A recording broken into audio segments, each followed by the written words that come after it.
Sa muling paglipad at paglaya ng mga homosekswal, naniniwala po ako mga kaibigan na kung ang lalaki ay langit, ang babae ay lupa. Kami naman pong homosekswal ang ulan na didilig sa tigang at uhaw na lupa. Magandang gabi po sa inyong lahat. Narito po sa inyong harapan ang babaeng minsan pinaluha ni Gabby Concepcion.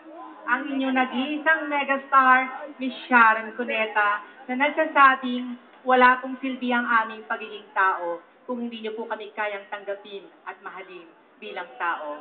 Kaya sa lahat po ng pagbabago, wala na po tayong dapat hintayin, kundi sakay na. Sakay na daw. Sakay kayo sa kanya. Sakay na. Oh, Miss Sharon na Sharon, in fairness, oh. Taray. Sakay na.